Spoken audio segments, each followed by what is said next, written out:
പ്രശ്നങ്ങളിലൂടെ മാത്രമേ നമുക്ക് മനസ്സിലാക്കാൻ വേണ്ടി കഴിയുള്ളൂ. പല നമ്പറുകൾ വരുന്നുണ്ട്, 30-നും 40-നും ഇടയിലുള്ള നമ്പറുകളാണ് അധികവും ഉയർന്നു വരുന്നത്. പക്ഷേ അതിലൊരു സ്ഥിരീകരണം ഉണ്ടാക്കാൻ എളുപ്പമല്ല. ഇന്നലെ മുതൽ ആരംഭിച്ചിട്ടുള്ള 4 കൺട്രോൾ റൂമുകളിൽ വരുന്ന എൻക്വയറി കൂടി കണക്കിലെടുത്തായിരിക്കും നമുക്ക് അവസാന ലിസ്റ്റ് പറയാൻ പറ്റുക. ഏതെങ്കിലും ഒരു സ്ഥാപനത്തിൽ ജോലിക്ക് വരുന്നത് പോലെ എഴുതി ഒപ്പിട്ട് കയറുന്നവരാവില്ല. കാഴ്ചക്കാരായി വരുന്നവരുണ്ടാകും, അന്വേഷിക്കാൻ വരുന്ന ഉത്തരവാദിത്തപ്പെട്ട ആളുകളുണ്ടാകും. ഇതൊക്കെ കൂടി കണ്ടുവെച്ച് വേണം നമുക്ക് കാര്യങ്ങൾ നോക്കാൻ. തെരച്ചിലേറ്റവും കൃത്യതയോടുകൂടി നടക്കുന്നുണ്ട്. കടാവർ ഡോഗ്സിൻ്റെ സാന്നിധ്യമുണ്ട്. കടാവർ ഡോഗ്സ് 3 എണ്ണം വന്ന് അതിൻ്റെ ഭാഗമായിട്ടുള്ള പരിശോധന നടക്കുന്നുണ്ട്. കളക്ടർ പ്രഖ്യാപിച്ചിട്ടുള്ളൊരു മജിസ്ട്രീരിയൽ എൻക്വയറിയുടെ ഭാഗമായിട്ടുള്ളൊരു അന്വേഷണം നടക്കുന്നുണ്ട്. പെസോൻ്റെ സംഘം വന്ന് ഈ കാര്യങ്ങൾ തെളിവെടുപ്പ് നടത്തിക്കൊണ്ടിരിക്കുന്നുണ്ട്. അപ്പോൾ ഏതെങ്കിലും വിധത്തിൽ ഇവിടെ എത്തിച്ചേർന്ന ആരെങ്കിലും മിസ്സായിട്ടുണ്ടെങ്കിൽ അടിയന്തിരമായി ജില്ലാ ഭരണകൂടവുമായി ബന്ധപ്പെട്ട കളക്ടറേറ്റിലെ കൺട്രോൾ റൂമിലേക്ക് ആ വിവരം തരാൻ ഇത് കേൾക്കുന്ന എല്ലാവരും ഒന്ന് തയ്യാറാകണം. ചില പേടി കൊണ്ടൊക്കെ ആളുകൾ പറയാതിരിക്കുന്നുണ്ടോ എന്നുകൂടി സംശയമുണ്ട്. കാരണം ഇങ്ങനെ വന്നു എന്നറിഞ്ഞാൽ അല്ലെങ്കിൽ ഇതിൻ്റെ ഭാഗമായിട്ട് നിന്നാൽ എന്തെങ്കിലും പ്രയാസം നാളെ ഉണ്ടാകുമോ? അത്തരത്തിലൊരു പ്രയാസവും ഉണ്ടാകേണ്ട കാര്യമില്ല. ആരെങ്കിലും നഷ്ടപ്പെടുകയോ ഇവിടെ വന്ന് വിശദാംശങ്ങൾ അറിയുകയോ ചെയ്യുന്നവരുണ്ടെങ്കിൽ കൺട്രോൾ റൂമിൽ ബന്ധപ്പെടാം. ആ പേടി ഉണ്ടെങ്കിൽ ഞങ്ങളൊക്കെയായി വ്യക്തിപരമായ കാര്യങ്ങളിലൊരു വിവരം തരാം. അതൊക്കെ കൂടി വെച്ചായിരിക്കും ഇപ്പോൾ മറ്റു ഡീറ്റെയിൽസ് വരിക. രാവിലെ 10 മണിക്ക് അടിയന്തര ക്യാബിനറ്റ് യോഗം ചേരുന്നുണ്ട്.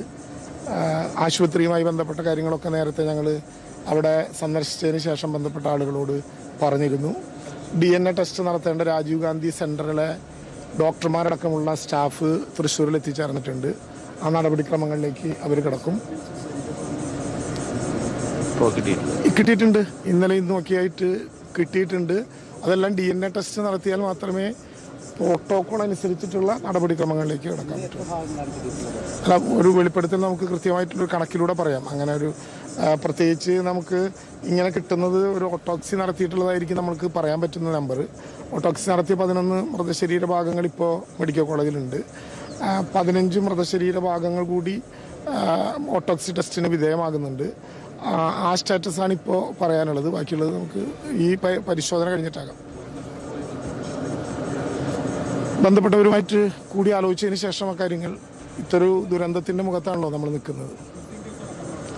അല്ല, അത് നമുക്കങ്ങനെ കൃത്യമായിട്ട് പറയാൻ പറ്റുന്നില്ല. അത് ആളുകൾ അറിയിച്ചാൽ മാത്രമേ അതിൻ്റെ കൃത്യത വരുള്ളൂ. കൺട്രോൾ റൂമിലേക്ക് ലഭ്യമാകുന്ന വിവരങ്ങൾ വെച്ചുകൊണ്ടാണ് നമ്മളിപ്പോൾ അന്വേഷിക്കുന്നത്. അത് 4 കൺട്രോൾ റൂമുകളുടെയും ഒത്തു നോക്കിയാലേ നമുക്കൊരു കൃത്യമെണ്ണം.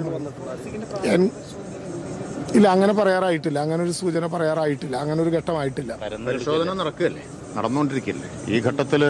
മന്ത്രി കെ രാജൻ മാധ്യമങ്ങളെ കാണുകയായിരുന്നു. സർക്കാർ ഇന്ന് ഓൺലൈൻ മന്ത്രിസഭായോഗം ചേരുന്നുണ്ട്. അല്പസമയത്തിനകം 10 മണിയോടുകൂടിയാകും. അവിടെയാകും നഷ്ടപരിഹാരം അടക്കമുള്ള കാര്യങ്ങളിൽ ഒരു വ്യക്തത വരിക എന്നാണ് മനസ്സിലാക്കേണ്ടത്. ഏതായാലും സർക്കാർ സംവിധാനങ്ങൾ ഉണർന്ന് പ്രവർത്തിക്കുന്നു. ഇനി വേണ്ടത് ഈ ദുരന്ത ബാധിതരുടെ കുടുംബങ്ങൾക്കുള്ള ആശ്വാസമാണ്.